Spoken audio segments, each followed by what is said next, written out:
you have not seen Kate Del Castillo. Remember, she is the woman that Sean Penn went down with. She's actually the one that arranged this whole thing. And we have not seen her since the Rolling Stone interview came out. And she and El Chapo got caught. And she is in fear for her life. Mexican government now is investigating her for money laundering.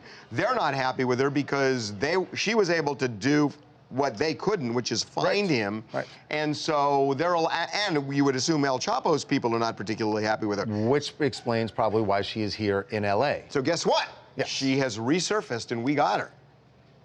We were like the Kate Del Castillo. And we found her at a Mexican restaurant with her very good friend, Jillian Barberie.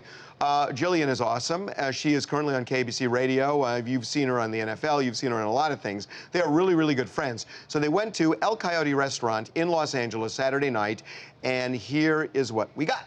So, Kate, has Jillian been a good support system through all of what's going on right now? Yes. Look at me. Yeah. She's mi amiga. Now, do you agree with Sean Penn that the article was a failure? Gosh, I'm starving. You know what? I'm starving. I cannot talk about him. Starving. You don't want to talk about him? And obviously you're not worried. You guys are enjoying yourselves here in the States. Yes, it's girls' night out. We want a little Mexican, a margarita. That's right. Yes. What's interesting about this is, for people who aren't from LA, El Coyote is not just a Mexican restaurant. It is a party inside. Right. You're not really going because you want to enjoy a fine meal. Not that there's anything wrong with the food, but you're really going to party. To party. And which she was kind of hinting at the end there. She says, "Oh, we want a margarita, girls' night out." Well, she's probably sick of being stuck at home, hiding out, and she's like, you know what? I need to get out. I can't sit at my house forever. So she calls up her best friend, and they go out and they have some drinks and they have a good time. And she probably thinks no one's gonna look for me at El Coyote. Now, she didn't talk, and I think she has a huge story to tell, by the way.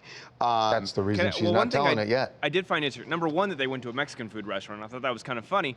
But number two, Jillian posted on her Twitter page that when they were leaving, the staff stood up and started clapping for Kate as she was walking out, showing that there's a lot of people out there that support what she did. And well, wait, what is it that they support? What did she do? They support the fact that she got this meeting, that she has... But she doesn't want it to look like, what did she do? All she did was set up a meeting. She still got that contact, that interview, and I think that was still a very cool thing to do, whether or not the government's chasing her now. She got a really hard interview. But you know what I think she did even more? I think that they applauded her because Sean Penn kind of grabbed all the credit for this thing. That's and true, she's the one who really engineered it. And I think they were kind of paying homage to her, saying, hey, better or worse, you're the one that really got this. And I think they were kind of giving her some due credit. Hey, this is Troy Rawlings from Burbank. Guys, I know Kate played a crime lord on TV. You've seen Goodfellas. I'm watching the second season of The Wire right now. Lay low. This is not what you want.